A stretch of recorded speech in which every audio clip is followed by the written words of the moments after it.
So I am Aviv. I'm a volunteer or ambassador here at the Bitcoin Embassy. The Bitcoin Embassy runs by volunteers and the help of Noah from the Bitcoin Association and others. It's a special place. It's been here since 2013.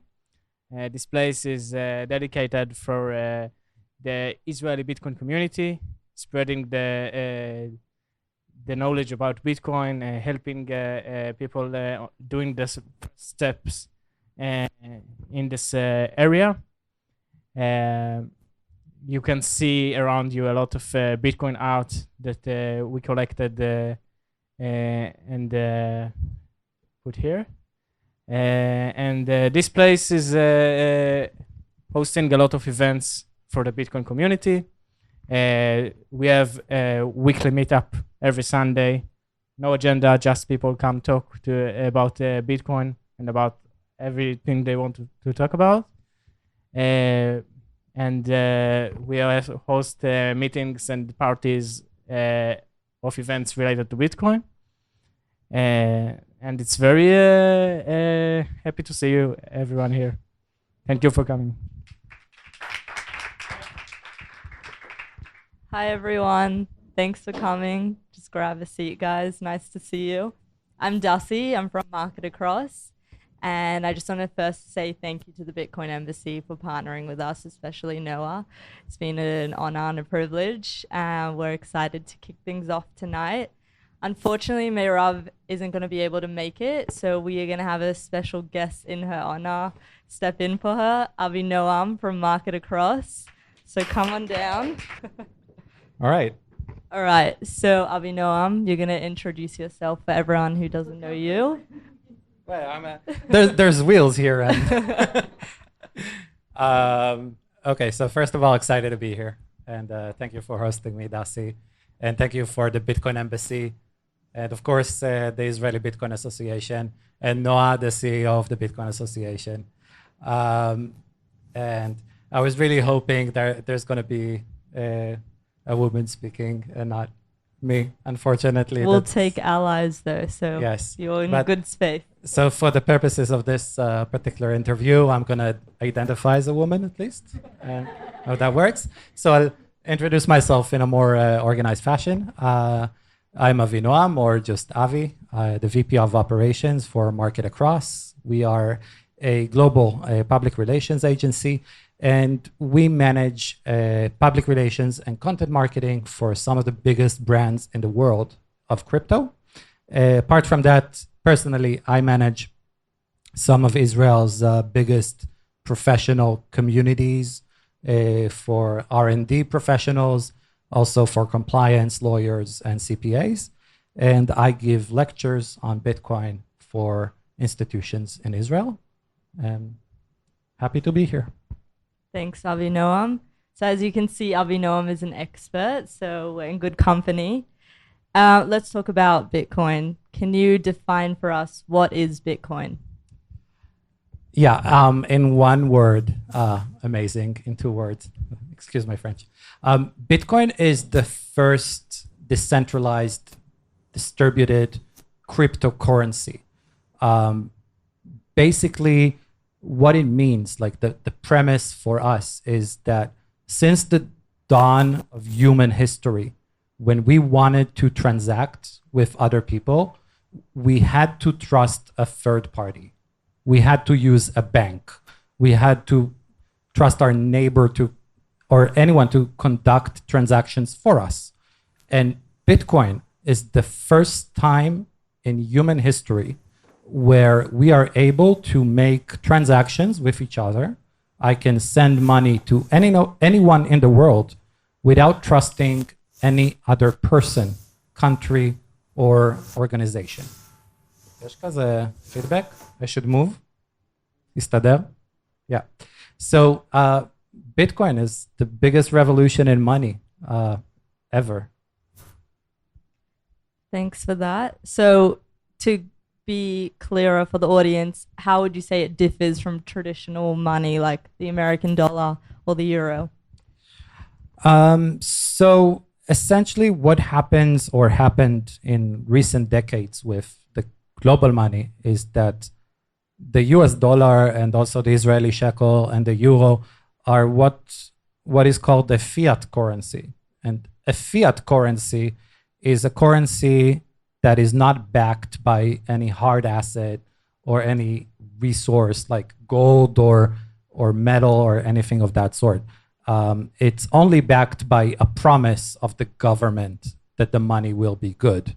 Essentially, the US dollar note is as good as the promise of the US government, whereas Bitcoin is based on, it's essentially digital gold. It's a rare resource and it has a limit. No one can print more Bitcoins and no one controls it. And it's completely decentralized. And again, it's the first opportunity where we can replace the trust that we give in humans to trust that we can give to algorithms and mathematics. And it's the first opportunity that we have to manage our money with the power of math and not the power of trust in people. How do you envision that Bitcoin evolves to become, involved in everyday transactions in a place like, let's say, El Salvador, if you want to explain a little for the audience? Yeah, so the adoption of Bitcoin around the world is going really fast. And many countries are regulating Bitcoin. They're making it legal. They're making all sorts of regulations and instructions for banks on how to deal with money from cryptocurrencies. And it's really moving very, very fast. Having said that, I do not see Bitcoin as the way it's structured right now, replacing the dollar in terms of everyday transactions. I do see it as a very good alternative for gold. I do see it as a fantastic store of value, less more of a means of exchange. And the crypto era and industry and inventions and projects, they give us other things that are better, like stable coins that we can use for, coffee at Starbucks and stuff like this. And Bitcoin would be replacing, for example, other investment vehicles or assets such as real estate, such as gold, such as diamonds, and other things of that sort, in my opinion. Do you want to explain what a stable coin is? Because I feel like some people here don't know what that is. Am I right? Yeah, sorry for that.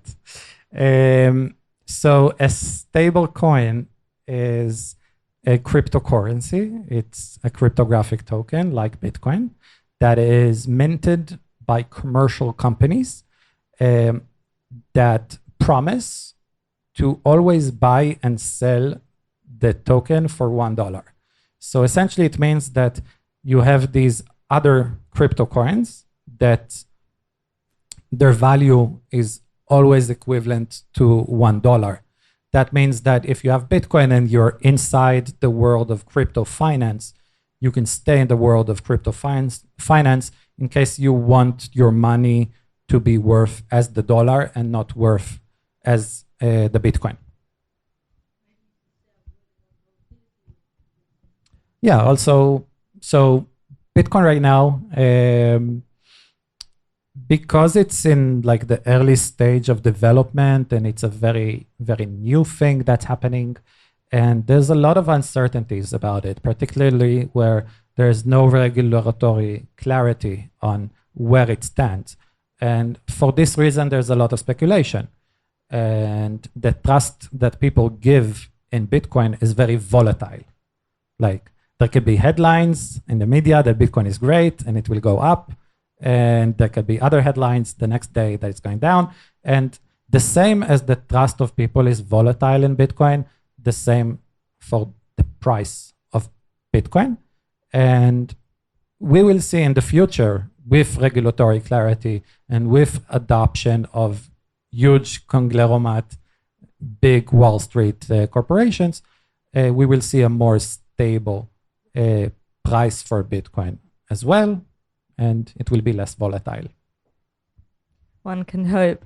Apart from being an investment asset, what are some other use cases that you find particularly interesting or promising? Well, first of all, it's a step for independence. It's a way for us to tell our governments, thank you for all the wonderful work that you've been doing with money. We're going to take it from here, and we're going to be our own independent private custodians. And this was never possible. This is truly a step in human evolution. It's our emancipation of money. That's one thing. And the second thing is that it's a fantastic store of value, assuming it will go up or keep its price. But it's a good store of value, particularly in extreme circumstances where you might think that there's going to be some kind of uncertainty with the government, or there might be a war, or you might have to flee whatever country that you're at. And Bitcoin is probably the best thing that you can have as an asset if you are living in a country such as right now, unfortunately, heartbreakingly, Ukraine. You can see refugees fleeing from that country with their Bitcoin. And it is serving a wonderful use case for those people to keep their financial value when they are fleeing from war. So it's an unfortunate but a very useful use case. Very interesting. Can you please explain the concept of the blockchain and how it's utilized in Bitcoin network? Yeah, so blockchain is it's a very common, very popular buzzword. Everyone likes using, and it makes you automatically, it's like putting on glasses. Like once you say Bitcoin, you're 100% smarter, like the second you did it.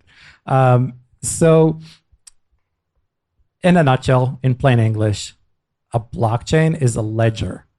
In English or in Hebrew, Sefer Cheshbonot. It is a register of transactions that tells us what happened in a certain financial network. So when we're talking about Bitcoin, for example, the blockchain would be where every transaction since the inception of Bitcoin is registered. You can see like from the first start of Bitcoin until today, every transaction that ever happened. And a wise man named Andreas Antonopoulos, who's like one of the most renowned speakers on Bitcoin, he said this saying that I truly believe in. He said, our ancestors said, it is written on stone. Our grandchildren are going to say it's written in the blockchain because it's always going to be there. Yeah, you're right. It's true. My last question for you. For beginners interested in learning more about Bitcoin, what are some resources or steps that you recommend they take to better understand, Bitcoin and blockchain, all these buzzwords?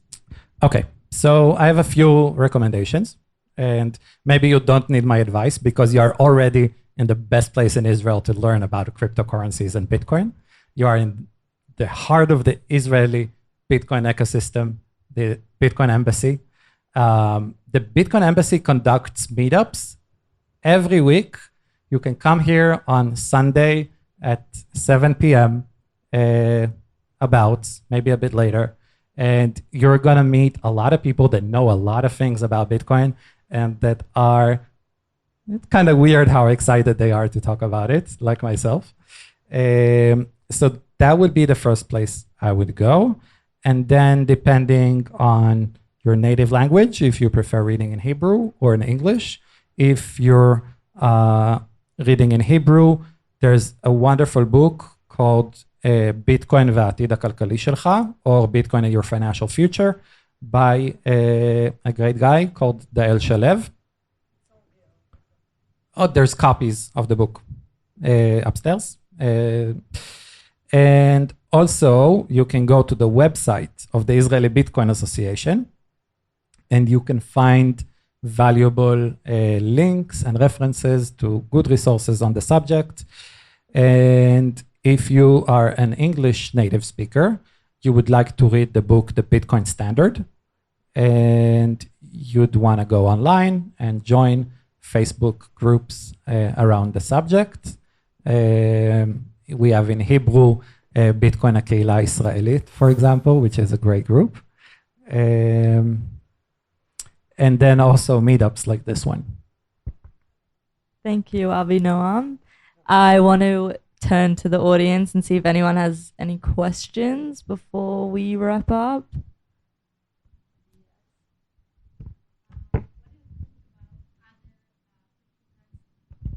Your name? Yeah, I'm going to. So Sapir asked me what I think about other cryptocurrencies. And I will tell you a story. I first encountered Bitcoin in 2013. I had no idea what it is, but a good childhood friend of mine told me about it.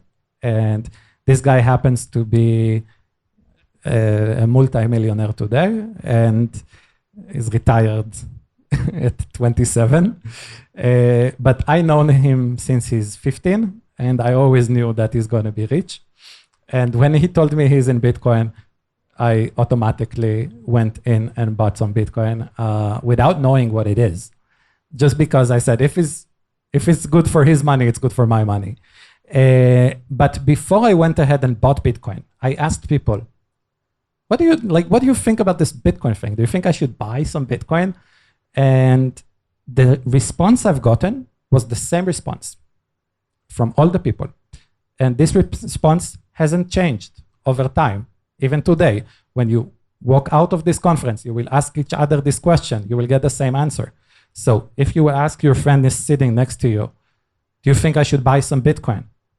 Very likely that your friend will tell you, listen, Bitcoin is too expensive now.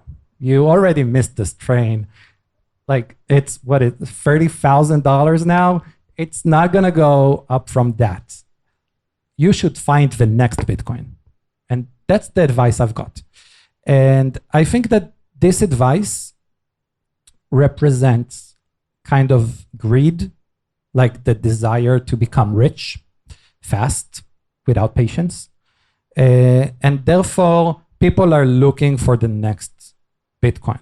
And because people are looking for the next Bitcoin, there are many people who are willing to launch their own token and claim it is the next Bitcoin. Spoiler alert, it's not. And you will lose your money.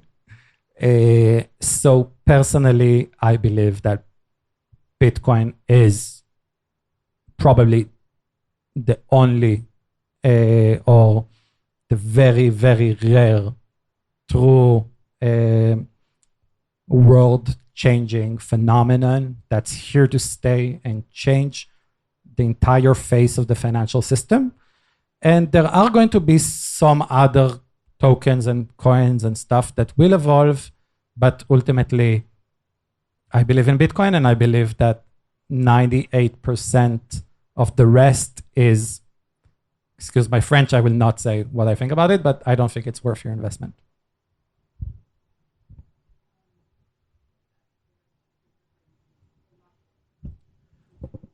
Okay, so I will try to reiterate the question first, and please help me.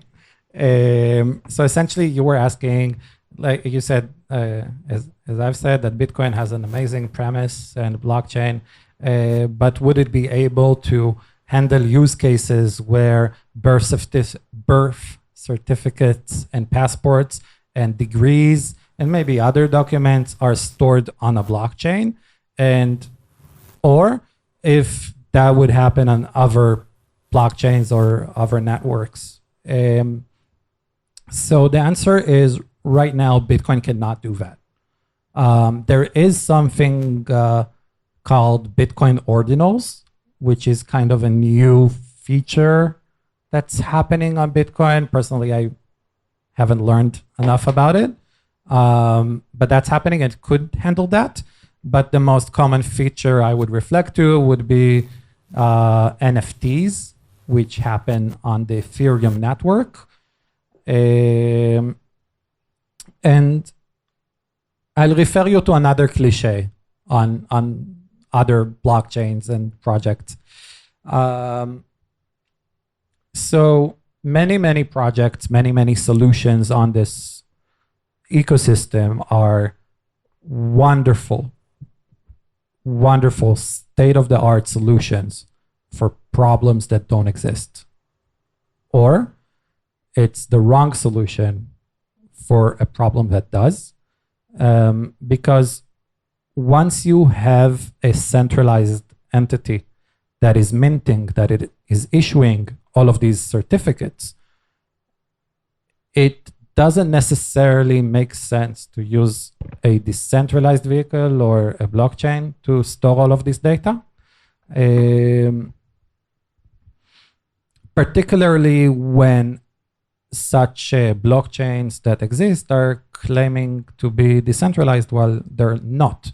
And they could do the exact same thing with a regular database system that we already use, if you're technical, such as SQL or MongoDB. I hope that kind of answers. One more. Okay, so we're gonna have this question and one more. Let me reiterate your question. You were asking for my opinion on the environmental footprint that the mining of Bitcoin is causing. And to give kind of context on this subject, the process of operating the Bitcoin network and mining Bitcoins is energy consuming. It's extremely energy consuming. We have reached certain stages where the energy consumption worldwide, just to maintain the Bitcoin network, was equivalent to the power usage of Argentina, like all of Argentina. Yeah. So yes, there is criticism about it, and rightly so. And what is happening is that many mining operations go to alternative energy, also because it's more cost effective.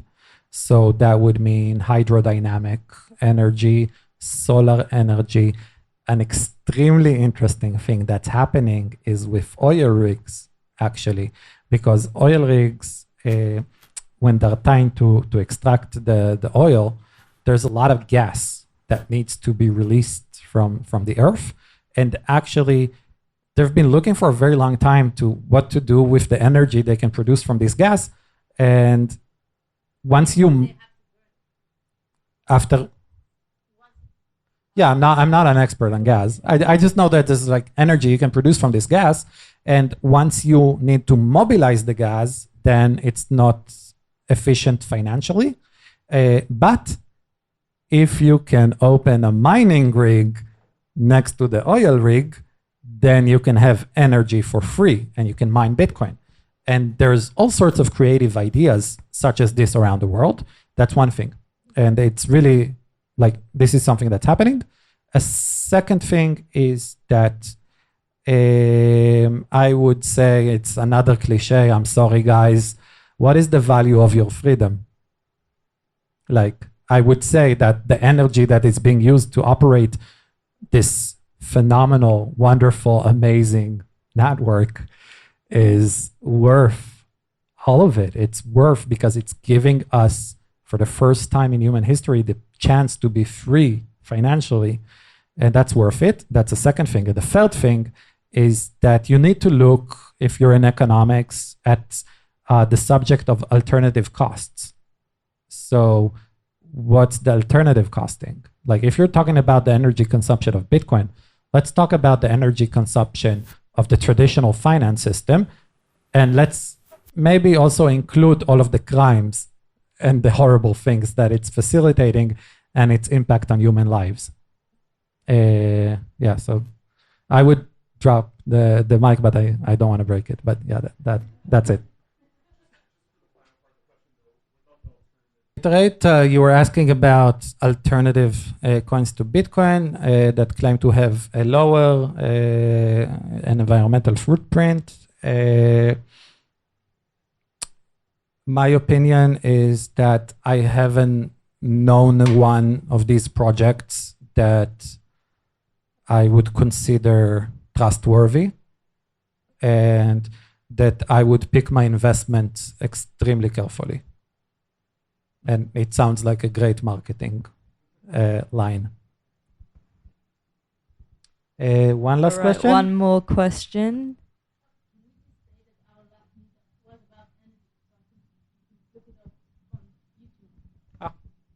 It was here. Okay, so Noah from the Bitcoin Association wants me to add, there was a meetup on this particular subject here, and you can find it on Bitcoin IL on YouTube, along with many other fantastic and very interesting talks. Yes. So we are ready for the last question, if there is one. Is there one? Any takers? Please, no Summer of Avia, please. Anyone? All right, I think Dasi, maybe you have a question. Maybe I can ask myself a question. I think I asked enough questions. All right. All right, thank you so much. Give him a round of applause, please. Thank you all. Thank you for hosting me. Thank you, Dasi and Noah and the Bitcoin Embassy, and thanks all of you. He's right. It's moving. It's true. You need to get your grip. Okay.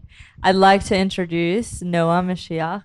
I'm going to let you introduce yourself to give a little bio, but I just want to say thank you for hosting us tonight. It really is a pleasure to be here, and we're excited to hear about your journey in the Bitcoin world and especially in Israel. So take it away. Thanks. So I'm going to say in a few words, because I didn't wear a t-shirt that says the Israeli Bitcoin Association. I went with the hearts. So the Israeli Bitcoin Association is an NGO. Oh, you can hear me, sorry. That is focused on helping people in Israel, because we know all sorts of other entities that you can look for around the world to get the best out of this tool, Bitcoin, and this technology, blockchain, and make the most of it. And what we do is we help,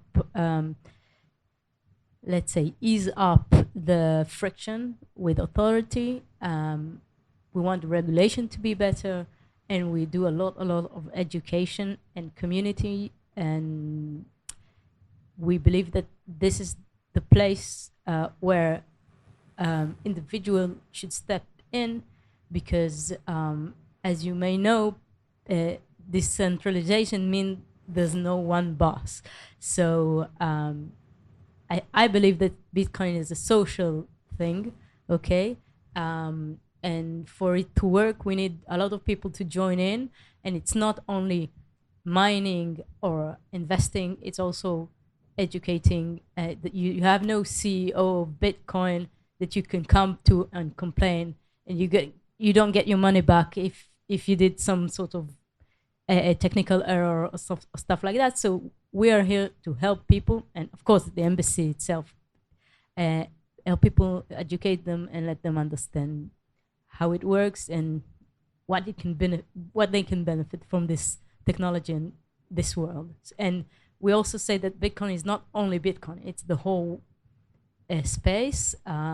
If we do something that helps regulation in Israel, it won't, the law itself, the bill won't say Bitcoin, it will say cryptocurrency or virtual currency. So Bitcoin is more than Bitcoin.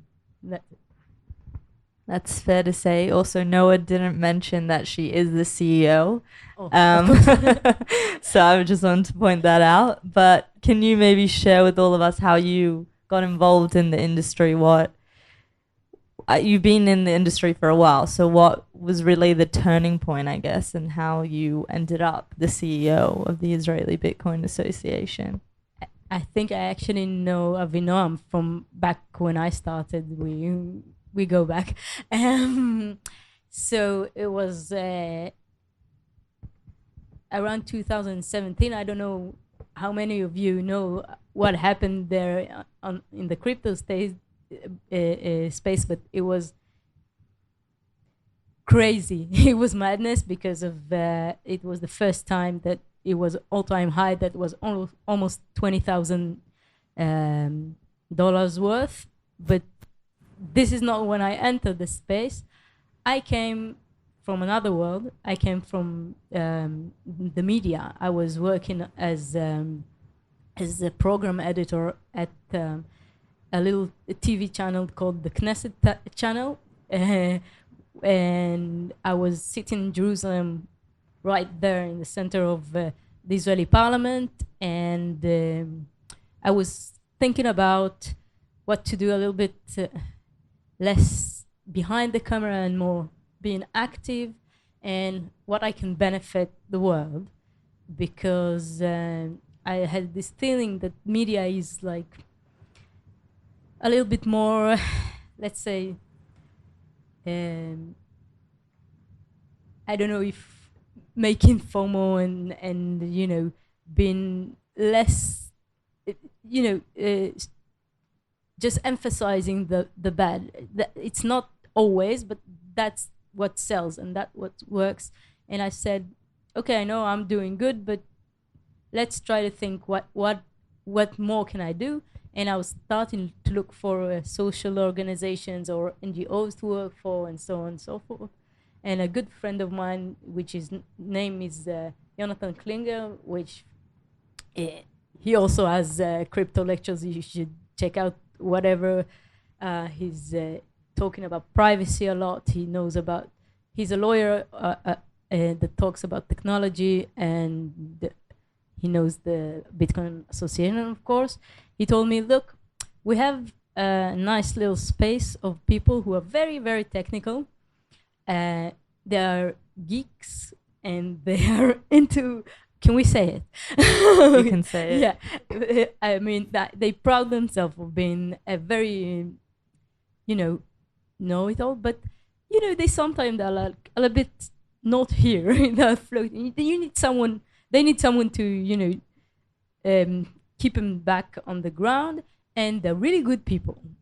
I mean, they are setting up, I didn't know about the embassy back then, but he said that their aim is to do good, and they volunteer, and so on and so forth. And I was like, okay, let's hear about it. So I didn't know about Bitcoin. I mean, of course, I heard about it, but I never invested or stuff like that. And when I started to get interested in this job, I learned about it, and I got the best advice. If we're talking about advice for beginners, just open up a wallet and buy a few shekels. You don't need, like Avinoam said, you don't need to buy a whole Bitcoin. You know, you can buy in 20 shekels, you can buy in $50, whatever, just to understand what it is and how it works. And once you're there, something clicks, okay? And you start to see how wallet works, how fast you can get money in your wallet. I know we have apps now, like payment apps and stuff like that. But, you know, sometimes you don't really get confirmation so fast. You know, you can, sorry, my English. You can, let's say, cancel a credit card, a transaction a few months later than when it happened. It's not really final in 10 minutes like Bitcoin is or other crypto is. And this is blowing up your mind a little bit. So this is my best advice for whoever is in here. Okay, you can learn about it, you can hear about it, you can, you know, watch all sorts of videos, know everything about it. But if you didn't open up a wallet, you're not really there, okay? And you don't have to be a big investor. That's what I'm saying for it. And I also want to say that I ended up working in this organization, of course. Spoiler alert. And we clicked. It was a good match, and my job is, to keep them back to ground and help them set up all those things, and take care of the bills and whatever. But we're also joining our heads in ideas on what to do and how to operate and stuff like that. Okay, that's great. As you said, you've been in the industry for a little while, so you've seen the perception of Bitcoin change over the years. Mhm. Do you want to explain maybe how it's evolved? And also, do you think that the embassy and the Israeli Bitcoin Association played a major role in shaping this perception? Yes. So I just spoke a bit about our activity, but one of the major things that we did is take media consultant and work about press and Israeli press, because we can only affect so much. We also have media coverage from abroad, of course, but let's say that it was before my time, but I believe you heard all this let's say tadmit, this image of Bitcoin being for the black market, or only you can only buy drugs with it, and you can only use it for bad, and there are only con men working with. I mean, this was the narrative, let's say in 2013, when you opened up or no, not 13, people maybe know about, but 12, 13, and so on and so forth, Silk Road, and this what people knew about Bitcoin. They didn't even have a lot of other cryptocurrency, and the Israeli media kept telling this weird story instead of all the great companies that are here. Back then, people started working here. The Israeli industry is really a lot of time. We are a startup nation. We are quite innovative, and instead of telling how it's doing good and what this technology does for you, and how, when there's a peak in price, they all cover it, and when there's a downfall, that's it.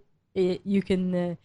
We have a page called Bitcoin Eulogies for all the times that people said that Bitcoin is dead, back from 2011, by the way. So this is what media is looking for the bad story always, and we aimingly did so to change this picture. So we hired a PR specialist, and we gave them great stories. We gave them stories about the communities, about what's being done in Israel. And also, we were very responsible. We never promised anyone to get rich. We never said that it's easy and so on and so forth. We always said, learn about it, understand it, then you try and invest. As long as we're always being the responsible, mature voice, we have more credibility. Our reputation is better as an association, and so on. And we started, being the voice of explaining a little bit more if, reporters want to know what so-and-so happened. So what is this blockchain thing? Or what happened in Empty Gox? Or what, if someone knows this, what I said, what Empty Gox is, so they've been here for a while, okay? So, it's just a case of one of the biggest exchanges that just collapsed, and there was a lot of people losing their money, and you have a lot of things you can learn from that. First of all, is not your keys, not your Bitcoin, but we'll talk about it later. So we try and successfully so, I think, to change the face of media. But also, I think that during עומר, זה צריך לעשות משהו?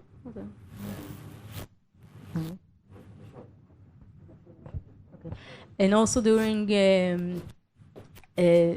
as time went by and this whole world evolved and people knew about it and there were more currencies, more exchanges, more big companies like Avinoam said that are accepting it and thinking it's legitimate,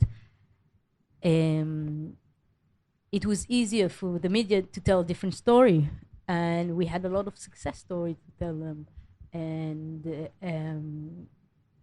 And we were condoning activities like fraud or whatever, all the bad things that can happen in a financial space. And we're warning people about how you can look out for scams and so on. And the whole picture, I think, finally changed. I don't think anyone talks about crypto now as, money for illicit activity or whatever. And it's also not true. It's like the worst way to do anything illegal because everything is on the blockchain and you can see it. And we're trying to explain it, but you can hear about catching Hamas's money for donations and stuff like that. It's really easy to do. You follow the blockchain, it's easier than follow the money, really. So it's not very wise to try and do this kind of activity on the blockchain. But sometimes you still hear this kind of fear, and we're trying to give to change the picture. That's amazing, and really thank you for that. Can you tell us a little bit about some use cases or applications you've come across in Israel? And do you think Bitcoin has been adopted into various industries in this country? Okay, so we are in a really good point in time because the Israeli Crypto Company Forum just went out and published a report about the whole Israeli industry. So we have some nice numbers. I don't want to miss out anything, so I wrote a little note. You see, I have also pockets in this dress. So. It's a great dress. Where's it from? Yeah. Just so we can sponsor that in the video. So basically, this is fascinating. You can all find it up on and on the crypto industry forum, Israeli forum website.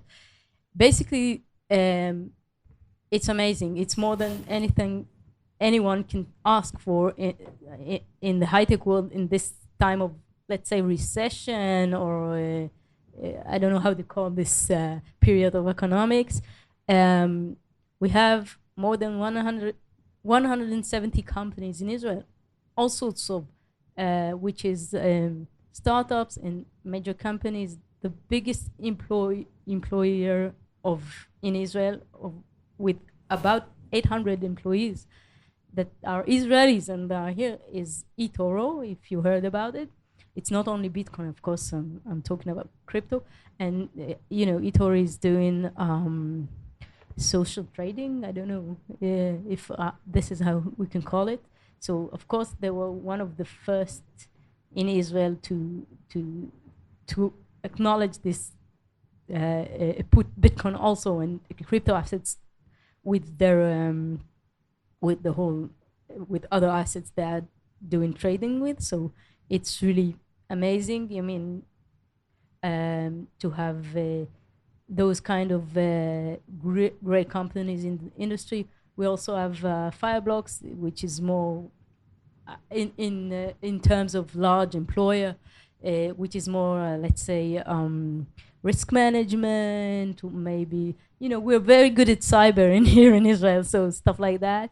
So this is good. We have most of the companies are trading companies and brokers, but we also have wallets. We have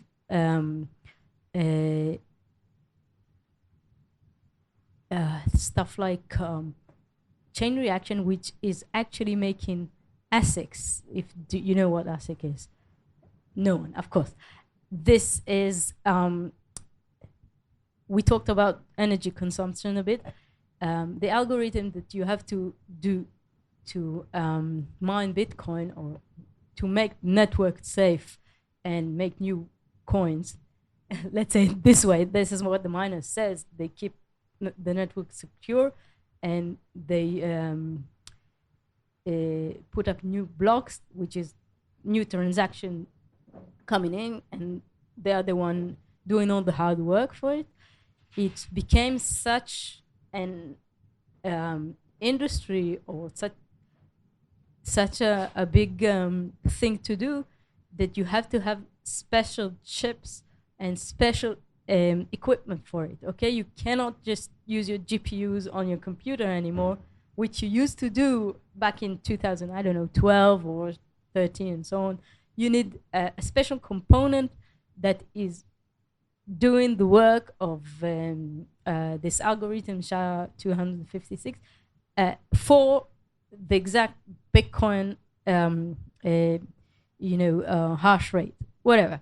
So you need special equipment for that, and it was a market that was controlled, those chips were controlled by Bitmain, which is a great Chinese company. And right now we have Chain Reaction, which is an Israeli company that came into this market, and it's amazing. I mean, there's an alternative, okay, for this market, and they're doing everything faster, smarter, and more effective. I mean, this is about Bitcoin mining, but we also have Bitcoin wallets company. We have all the space of DeFi is not really bad here. We have NFTs right now. If someone, I can explain a little bit about NFTs, but it's just putting your art or your other assets on the blockchain, which is really interesting use case, which I think it's a gateway for people who don't deal with crypto but deal with art or deal with other things that are interesting, just to get into this space and think about it. So there are a lot of Israeli companies dealing with this, and it's an amazing industry. I must have forgotten half of it, but we have total investments in this industry of almost $4 billion during the years for Israel, and we just see how all this ecosystem and all this space is growing and evolving, and what we need is for all these brands to stay in Israel, and all these workers who are really helping the Israeli economy to stay here. We have almost 4,000 employees, 318 employees in this industry, all these companies. It's amazing. I know it's not like other industries, but it has a potential of growth.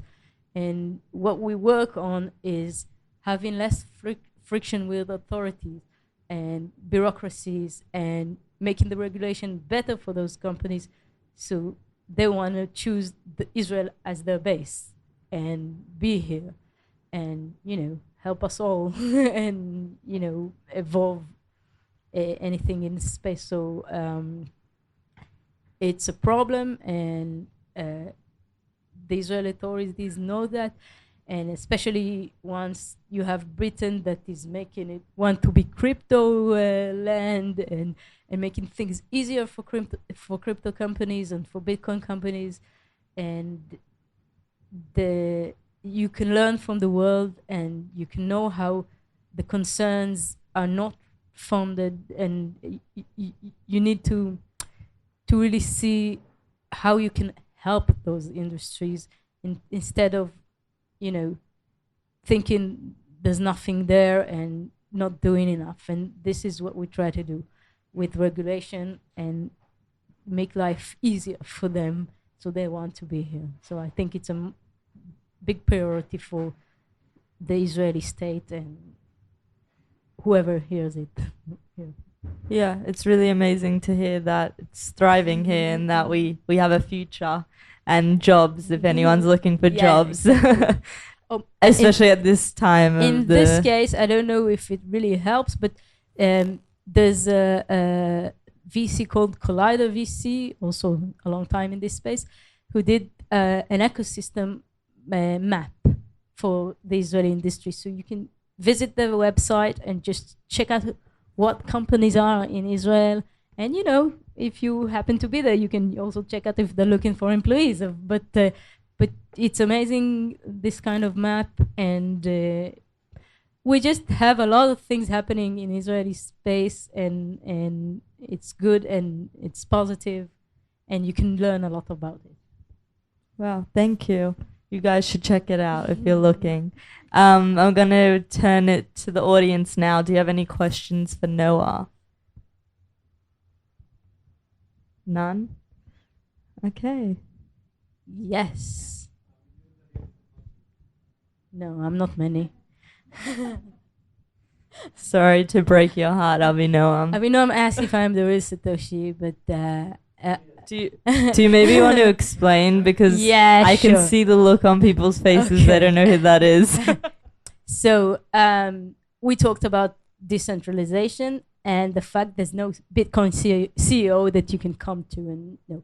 So the creator/creators of Bitcoin, whoever published the white paper of Bitcoin and then mined the first blocks and so on, was an entity called Satoshi Nakamoto, which is a Japanese name, probably a common name there, as I understand. And this is like the most genius thing this guy ever did, or those people ever did, not to identify as someone specific. And then, I mean, I think it's a nice piece of conversation trying to find out who this is, but what's most important about it, that you cannot come to Satoshi Nakamoto and ask him who he is. He's not Craig Wright, by the way, if anyone's wondering. But he, at one point, left the state, left the whole space and stopped being in contact, and he just gave this gift of Bitcoin to everyone. So you have no one managing it, and no authorities that are against something that he did that can come and arrest him. And, you know, he even didn't move the coins that he mined, okay? Some coins we know that there are Satoshi coins on the blockchain, and they've never been moved. And the whole blockchain is about cryptographic hashes and signing. Once you send out a transaction, you sign it cryptographically, and this is how you know that this is wallet belongs to you, because you don't have your identity with your coins. Okay, you don't sign in. This is no Mashiach for Bitcoin and bank numbers, so and so. You just have a lot of numbers and figures, and nobody knows who owns those coins. There's no identity connected to it. But if I say that I'm signing this so and so transaction from my wallet to you, because I don't know, you gave me your wallet address and I can send it to you, then you know that it's mine, because maybe you saw me do it, but also I signed it in cryptographic autograph, so they know that it's me. So what the real Satoshi can do is come out and sign his autograph, his cryptographic signature, and let anyone know that prove this way that he's the one who mined those coins back there. Okay, it's all in the technology. You are able to do it. And some claimers to the throne who have said they are Satoshi failed to do so. So far, we don't know who Satoshi is, but it's a nice conversation piece and it's a cool story. And this mystery just helps us appreciate the genius that did this, because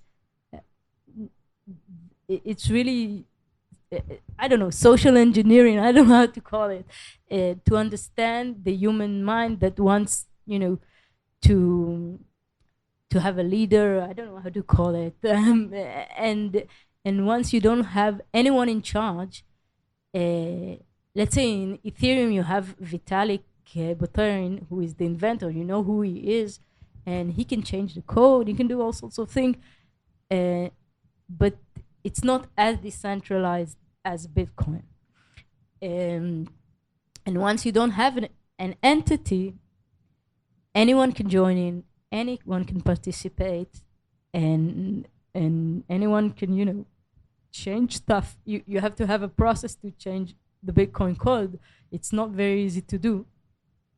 But if you have a good idea and you bring it up around the channels, and you have a consensus of people all around agreeing to do it, then you've done it. But it's very fragile to move stuff and change the code, because like Avinoam said, this is gold.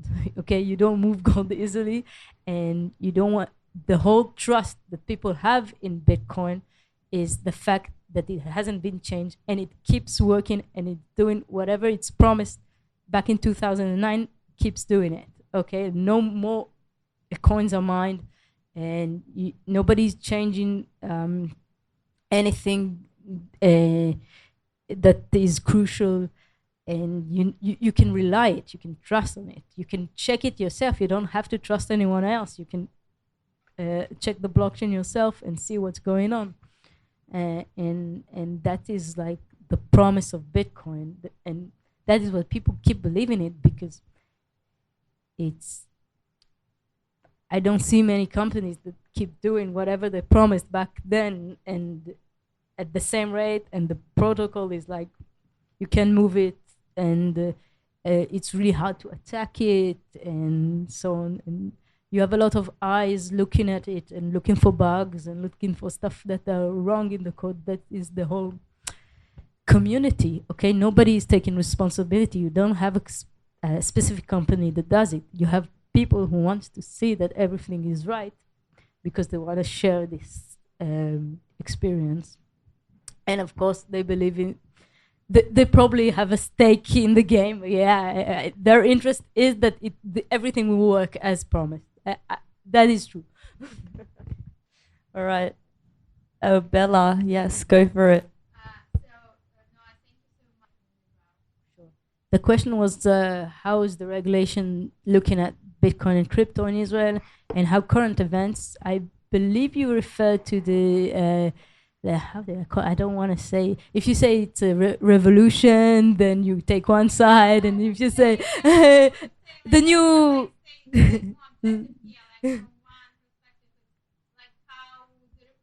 the reforms, okay, it's a good question.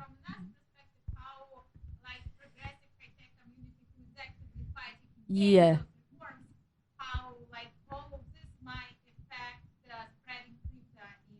Yeah. So it's a really big question, both parts, because regulation is not just one thing, okay? You have the tax authority, you have the anti-money laundering authority, you have the Israeli securities authority. You have a lot of things that concern money and technology, and you should take in mind. And a lot of bodies in Israel, you have the parliament, and you have the government, and you have regulation is a big thing. So basically, in Israel, like in any other normal, modern, democratic country, Bitcoin is legal, okay? It's not illegal. If you can do it, you can have it. If it's not illegal, it's legal, okay? You have your prerogative to have your right of to hold whatever currency you want and whatever assets you want. So first of all, if I don't know. I don't think anyone thinks it is illegal here, but just to make sure. But let's say the tax authority in Israel doesn't see it as a currency. Why? Because if you switch currencies between fiat money, like Avinoam said, fiat money is money made by countries, like the dollar, the shekel, and so on. If you exchange dollar for shekel or shekel for I don't know, euro and so on, you don't pay a tax, okay? For the if you happen to have some gains, from the rate of the currency, it's okay. This is maybe the one point in Israel when you don't pay taxes, because they understand that it is for usage, to go abroad. Of course, if you have a bigger activity and this is your commercial thing, you do pay taxes. But for everyone, in everyday life, you don't pay taxes. In Bitcoin, in other cryptocurrencies, once you go back to shekel and you have a profit, you have to pay tax, okay? Like any other asset, you pay 25%, which is but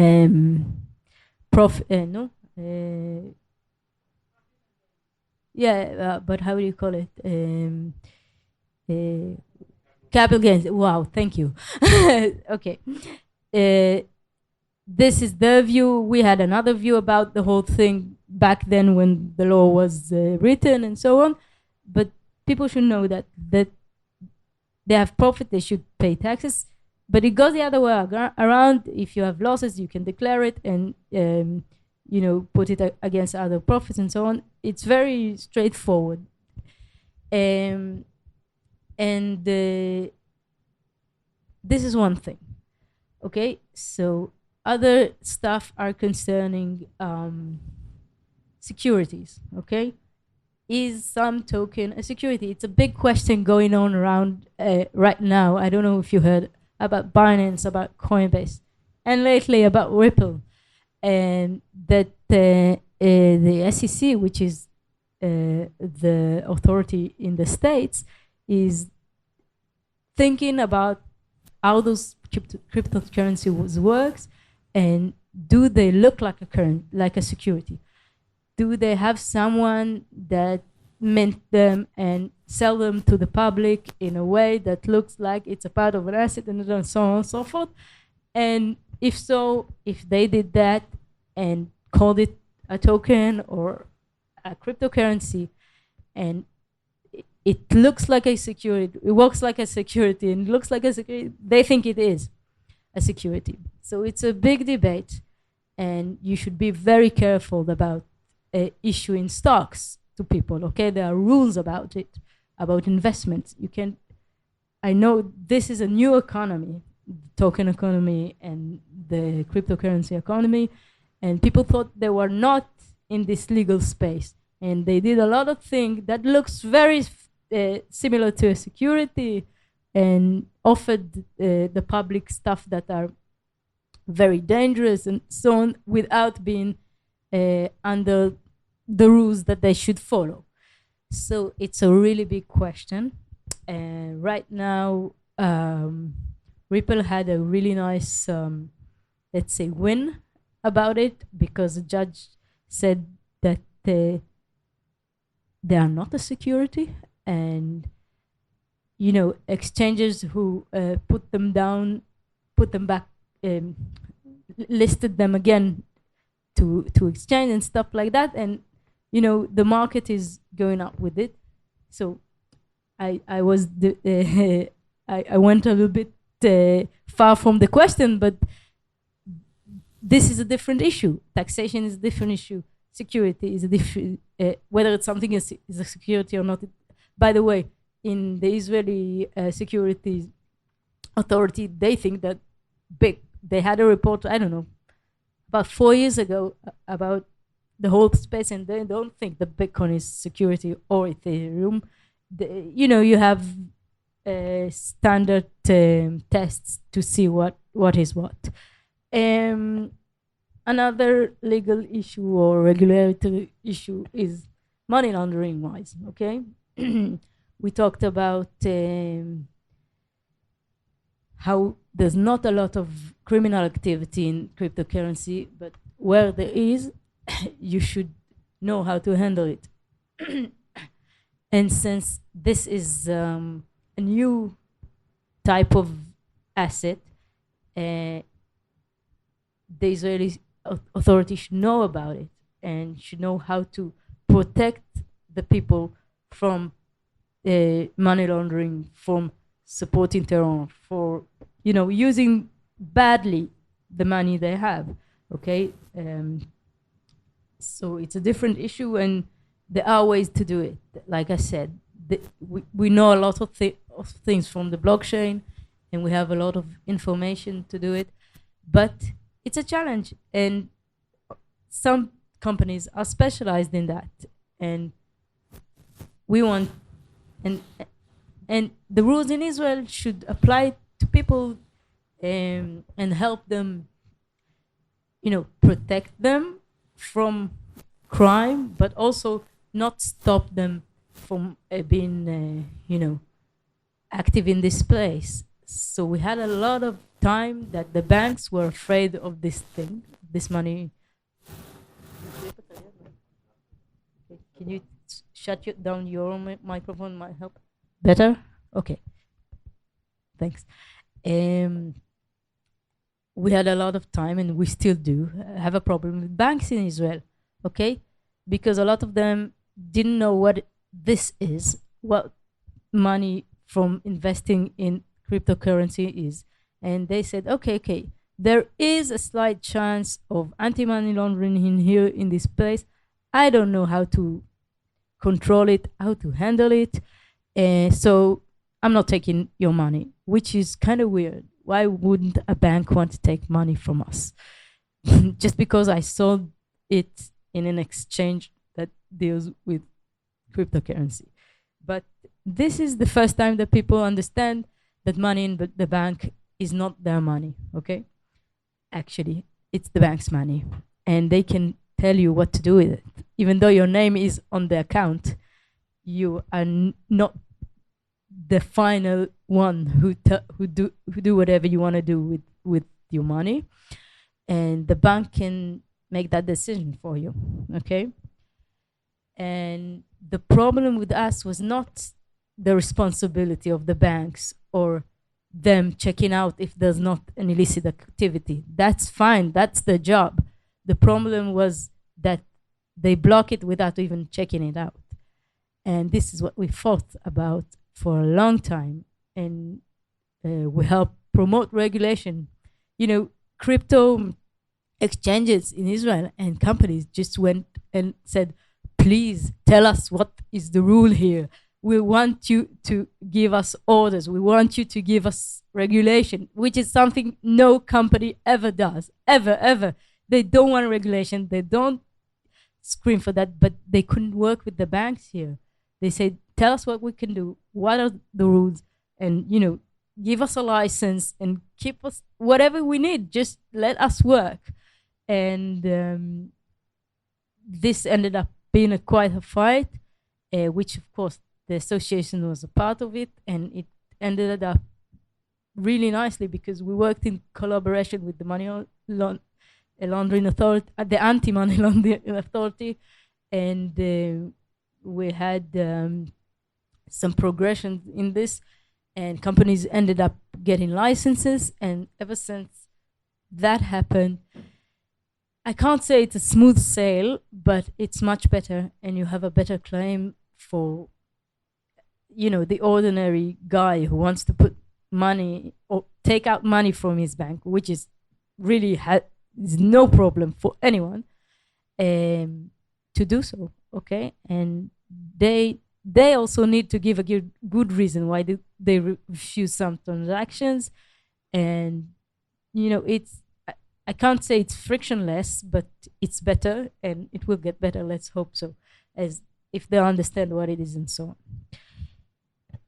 So this is the tip of the iceberg, okay? Regulation is a big subject, and I don't want to touch everything, but just let you know that we have a lot to deal here and a lot to think about.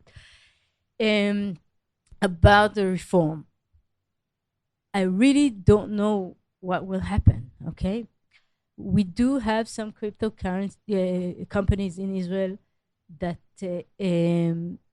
are protesting, like you said. Other companies are affected by it, and the high tech as a space, as an industry, is very vocal about it because they are in touch with the outside world and they know what is the perception of the outside world, and mostly they know that investments are being taken from this space. But we other community members think that it is a good thing, and I can't say that we have a really based opinion as of it as an individuals, of course, but based as the association opinion of what should happen or what can we do. We just want to make it possible to work here, and we believe in Israel. That's all I can say about it. And we do keep working with this government. Okay, we can't afford ourselves,